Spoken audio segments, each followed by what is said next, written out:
So, they say he didn't care. They say he didn't try. They even went as far as to say he was a mistake.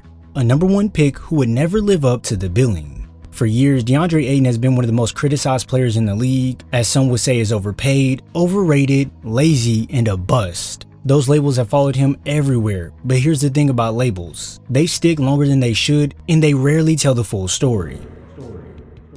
Because if you strip away the noise and actually look at what Ayton has done in his career, those super strong narratives become very different. And now, he joins a Los Angeles Lakers team that features Luka Doncic and LeBron James. So Ayton, he now has the chance to completely rewrite that narrative. This is no longer about proving he was worth the number 1 pick. This is about showing that in the right context, surrounded by the right stars, he can be the kind of difference maker that changes the ceiling of a team. And here's what I want you to think about as we go through this. If Deandre Ayton is your 3rd or 4th option, and you already have Luka, LeBron, and Austin Reaves around him, is there any excuse left for the Lakers not to make a serious run at a championship? With that being said, let's start where Ayton's story always begins, and that's with expectations. When you're drafted number 1 overall, people expect you to change the course of a franchise. They don't expect a solid starter, they expect a guy who can give you 16 points and 10 boards every night. And as you go on, they expect a superstar. And if you don't become that superstar, you're branded as a disappointment no matter what you do. Since coming into the league, he's always been in that light of comparison, as Ayton was drafted ahead of Luka Doncic and ahead of Trae Young with the number 1 pick. When you're drafted ahead of guys who immediately stepped into roles as offensive engines, this can really put a bad light on you. But Ayton was never built to be that kind of player. He was a big who needed structure, guards to feed him, and a system that maximizes two-way impact. But instead of being judged for what he was always judged for what he wasn't. Yet despite that, look at the numbers. In his first 5 years, Ayton averaged 16.7 points and 10.4 rebounds while shooting 59% from the field. So although he got talked bad about a lot, he was putting up decent numbers and was one of the anchors of the Suns finals run, where he averaged 15 and 12 in the postseason, guarding Nikola Jokic one series and battling with Giannis in the next. In his career, he started 45 playoff games in just 3 seasons with the Suns, which shows you he can be available for the big moment. But context matters, and Ayton's last 2 seasons in Portland were about as far as from ideal context as you could get. He went from playing in that pick and roll with Chris Paul, one of the greatest point guards ever, to playing with a rookie in Scoot Henderson who really hasn't lived up to what we thought, in a team that wasn't even trying to compete. So of course his engagement dropped, his numbers stagnated, and because Portland wasn't winning, the criticism only got louder. But still, even in Portland, Ayton nearly averaged 16 points and 11 rebounds on 57% shooting. He finished top 10 in offensive rebounds and remained one of the best mid-range finishers among centers, hitting more than half of his shots from that 5 to 14 foot area. Think about that. On a team with no structure, no spacing, and very little motivation, Ayton still gave you numbers that most teams would love from their starting center. Now at 27 years old, Ayton walks into the most stable and talented situation of his career. He goes from Portland's chaos to a Lakers team with Luka Doncic, LeBron James, and Austin Reaves. For the first time in years, Ayton doesn't need to be a star, he just needs to be himself, and that's exactly why this move could be season defining.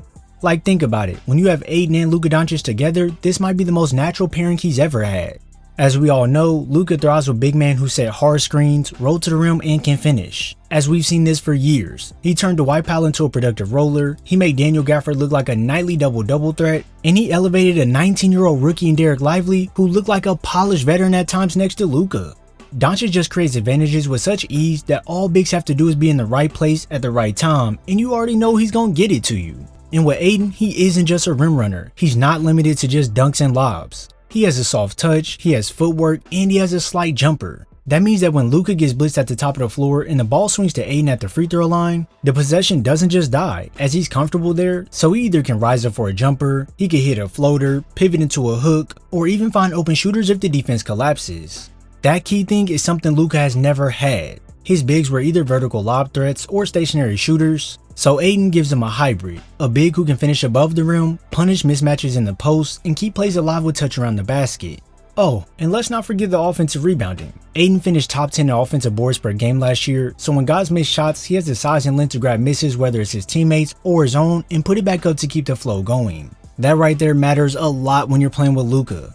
Because we've all seen it, Luka likes to step back and force the defense into rotation, so when you add Ayton crashing the glass, it becomes even more chaos for opponents.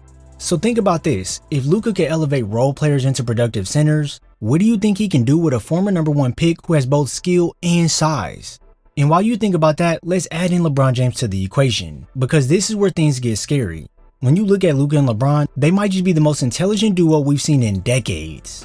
People doubted the fit because they both dominate the ball, but when you look deeper and at last season, it makes perfect sense for them to be together. Luka is still young and led the NBA in usage last season, and he averaged 28 points, 8 rebounds, and 7 assists while carrying one of the heaviest workloads in the league. So can he do it by himself? Of course, but that's not sustainable forever, so he will need help. So guess what? That's where LeBron comes in. And even though he's 40 years old, he averaged 24 points, 7 rebounds, and 8 assists last season, but we can't expect him to keep playing at a super high level or carry the ball every single possession anymore. Like honestly, that's not his playstyle no more, especially since Luka is there. As of right now, he's at his best when he picks his spots, attacks in transition, punishes mismatches in the post, and saves his legs for later moments in the game that really matter.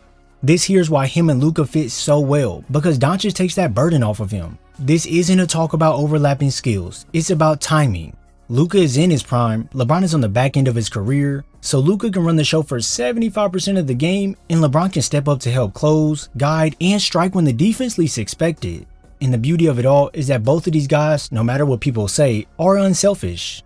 So they don't care who gets the assist or scores the bucket, they simply care about winning. Now take all of that and add Ayton into the mix. Luka and LeBron are going to generate more looks than Ayton has ever seen in his life.